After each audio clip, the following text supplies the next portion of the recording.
अस्सलाम वालेकुम। 2024 इलेक्शन के हवाले से खुसूसी प्रोग्राम में आपको खुश आमदीद कहते हैं। मैं हूँ सादिया कौस। नाज़रीन, आज भी हमारे पास 2 हल्के हैं जिनके ऊपर डिटेल में बात करेंगे कि कहाँ कहाँ वहाँ पर काम हुए हैं, तरक्याती मंसूबे कितने हल हुए हैं, लोगों के मसाइल कितने हल हुए हैं, या फिर अभी तक 5 साल गुजरने के बाद भी वही सूरत हाल है जो 5 साल पहले थी।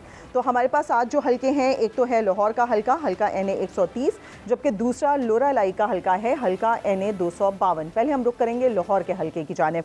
ये हल्का NA 130, अगर यहाँ की बात की जाए तो यहाँ पर साबिक वज़ीर तालीम शफ़कत महमूद का शुमार साबिक चेयरमैन PTI के करीबी साथियों में होता है। वो 2018 के इलेक्शन में हल्का NA 130 से लाहौर की 8 की नशिस्त मुस्लिम लीग नून के उम्मीदवार को हराकर कौमी असम्बली के रुकन मुंतखब हुए थे, जिसके बाद अब नई हल्का बंदियाँ होने के बाद अब ये हल्का 124 बन गया है। इससे पहले मुस्लिम लीग नून को इस हल्के में शिकस्त हुई थी और आपको बताएं कि जीतने के बाद तब्दीली के दावेदार भी साबिक हुक्मरानों के नक्शे कदम पर चलते रहे और हल्के के लोगों की खबर तक ना रही। यहाँ पर भी कोई खास तरक्याती काम नहीं हुआ है। हमारे नुमाइंदे रियाज अहमद ने रिपोर्ट तैयार की है। पहले रिपोर्ट देखते हैं और फिर उसके बाद वहाँ की सूरत हाल पर मजीद बात करेंगे।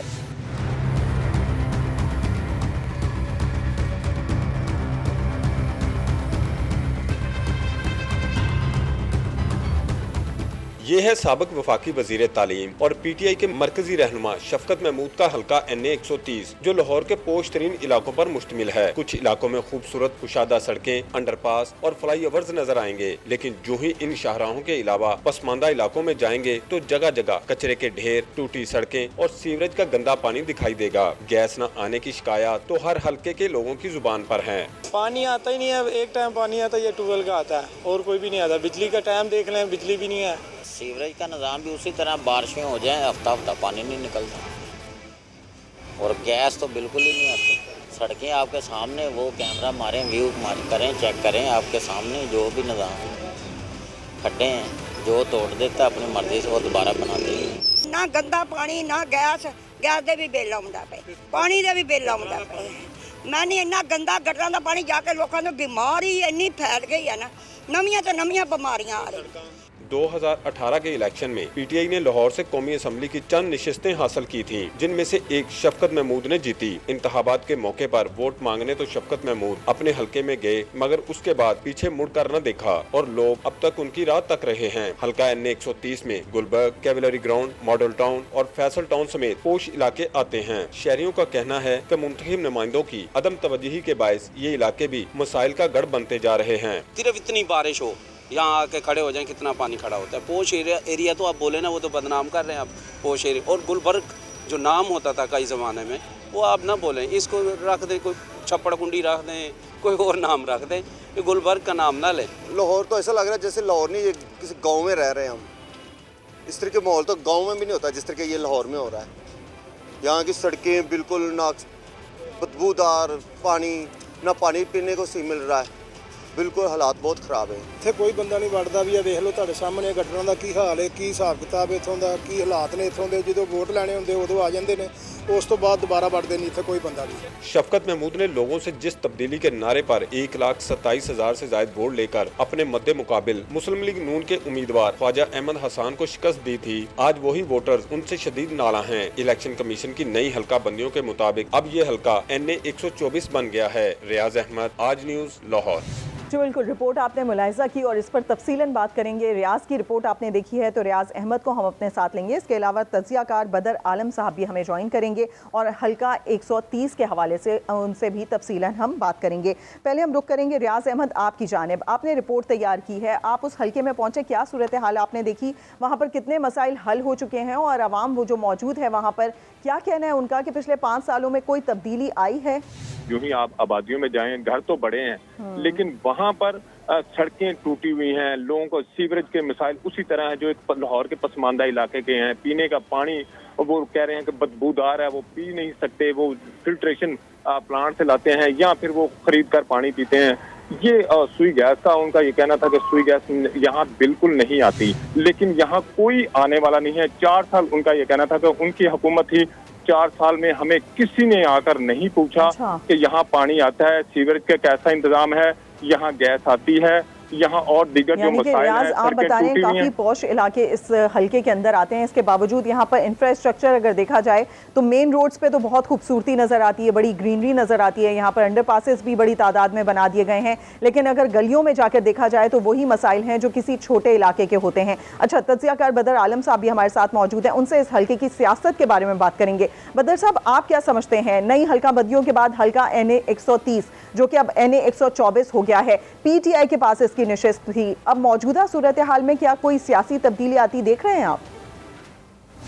जी, मेरा ख्याल है कोई बहुत बड़ी तब्दीली तवक्को नहीं रखनी चाहिए। It will be a tough competition between Pakistan Muslim league Nawaz और पाकिस्तान तहरीक इंसाफ। पिछली दफा भी काफी टफ कंपटीशन रहा है। पाकिस्तान तहरीक इंसाफ इलेक्शन में नहीं होती तो उसका जो हल्का है, यानी middle class, upper middle class और अमीर तबके के वोटर्स जो हैं वो शायद नहीं निकलेंगे घरों से। अच्छा। क्योंकि उनकी पार्टी ग्राउंड में नहीं होगी। लेकिन अगर PTI ग्राउंड में होगी, एज अ कॉन्टेस्टेंट मौजूद होगी, तो इस हल्के के अंदर वही हमें ट्रेंड नजर आएगा, हाई वोटर टर्नआउट और पॉसिबली एक PTI की विक्ट्री। अच्छा बदर साहब, लाहौर के अपने मसाइल हैं, एक तरफ बागात हैं तो दूसरी तरफ तबाहाल सड़कें और दीगर मसाइल जिनका जिक्र रियाज भी कर रहे थे।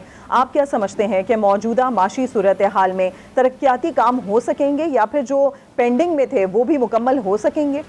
जो हुकूमत की अपनी पेट स्कीमें हैं या ऐसी प्रोपेगेंडा स्कीमें हैं जिन्हें हुकूमत ने करके कोई नाम वाम अपना बनाना हो, तो उसके लिए तो अभी भी पैसे चल रहे हैं। मगर सवाल ये पैदा होता है कि ये जो इस तरह की सड़कें बना देना, गलियां बना देना, ये पानी की फराहमी, क्या ये मसाइल हैं लाहौर के या Lahore is suffering from some bigger problem? Riyaz Ahmad, आपसे जानना चाहेंगे, आप वहाँ पर मौजूद थे, उस इलाके में आपकी रिपोर्ट भी हमने देखी, इलाके के मकीन क्या कहते हैं कि वहाँ पर कितना काम हुआ है, और जिसके ऊपर अभी निशानदेही की बदर साहब ने कि जिस तरीके से वहाँ पर सीवरेज सिस्टम के मसाइल हैं, इसके अलावा साफ पीने के पानी के मसाइल हैं, क्या ये भी अभी जू के तू हैं? मसाइल उनके ऐसे ही हैं जैसे पसमानदा लाहौर के पसमानदा इलाके के हैं। जो लोग, उनको ज्यादातर ये नहीं है कि मेन रोड बने हुए हैं, क्या बना, उनका यही है कि सीवरेजों का पानी खड़ा हुआ है, उनके बच्चे बीमार हो रहे हैं, उनको पीने का पानी दस्तयाब नहीं है, उसमें बदबू आ रही है, गैस नहीं आ रही, तो बिल आ रहे हैं। तो वो इस तरह के उनके मसाइल हैं। जो गरीब लोग हैं, जो दरमियानी तबके के लोग हैं, उनके मसाइल वो ही हैं। सही, ठीक। बदर साहब, अगर बरादरी सिस्टम की बात की जाए तो बरादरी सिस्टम की वजह से इलेक्शन में कुछ भी तवक्को की जा सकती है। आपको क्या लगता है, जो हम पंजाब के दीगर इलाके देखते हैं, जिस तरीके से हमने मुल्तान की भी बात की, पाकपतन की भी बात की, क्या लाहौर में भी बरादरी सिस्टम का कोई असर होगा? बहुत ही मिनिमम होगा, कहीं पॉकेट्स में, कहीं छोटे छोटे इलाकों में शायद तो बरादरी का असर रसूख नजर आए। मगर इस हल्के के अंदर पॉकेट्स हैं क्रिश्चियन वोट्स की। सही। तो वो क्रिश्चियन वोट्स जो हैं वो शायद सबसे ज्यादा marginalised sections of the society हैं। हमारे साथ बदर आलम साहब भी मौजूद थे, बहुत शुक्रिया बदर साहब आपका। और रियाज, आपसे जानना चाहेंगे, जिस तरीके से बदर साहब ने भी पॉइंट आउट किया और आपने भी, ज़्यादा लोकल कम्युनिटी भी यहाँ पर है, क्या वहाँ पर कहीं बरादरी सिस्टम नजर आता है आपको? इस एरिया में आपको हम ये कह सकते हैं 80 to 90% बरादरी एरिया का जो बरादरी का वोट है वो नहीं है। वो क्योंकि ये ज्यादा पोश इलाकों पर, इस इलाके में नहीं है, पढ़े लिखे लोग हैं, तो वो ज्यादातर फोकस्ड हैं कि उन्होंने किसको वोट डालना है, किसको वोट डालना है। ठीक। रियाज अहमद हमें तफसीलन बता रहे थे इस पूरी सूरत हाल के हवाले से कि यहाँ पर अगर अंदरूनी साइड पर देखा जाए तो मसाइल जू के तू हैं, लेकिन इंफ्रास्ट्रक्चर बहुत बेहतर हुआ है पिछले 5 सालों में। यहाँ पर ग्रीनरी भी बढ़ाई गई, इसके अलावा सड़कें भी बनाई और अंडरपासेस की भी एक लाइन बिछा दी गई, यानी कि ये एरिया वो है जिसमें ज्यादातर पॉश इलाके आते हैं और यहाँ का जो वोटर है वो बहुत ज्यादा फोकस्ड है कि उन्होंने किसको वोट डालना है। और लास्ट अगर देखा जाए 2018 में तो वहाँ का टर्नआउट भी बहुत अच्छा रहा था। ये था हल्का NA 130 जो कि लाहौर का इलाका था। हमने डिटेल में बात किया यहाँ पर क्या क्या मसाइल थे और कितनी यहाँ पर तरक्की हुई है, कितने तरक्याती मंसूबों पर काम हुआ है। नाज़रीन, यहाँ वक्त हो रहा है एक ब्रेक का। ब्रेक के बाद हम हाजिर होंगे और एक दफ़ा फिर बात करेंगे एक और हल्के के बारे में जो कि है लोरा लाई का NA 252। इसमें क्या सूरत हाल है, वहाँ के वोटर्स क्या सोचते हैं, वहाँ के लोगों के क्या मसाइल है, ये आपको बताएंगे एक ब्रेक के बाद। हमारे साथ रहिए।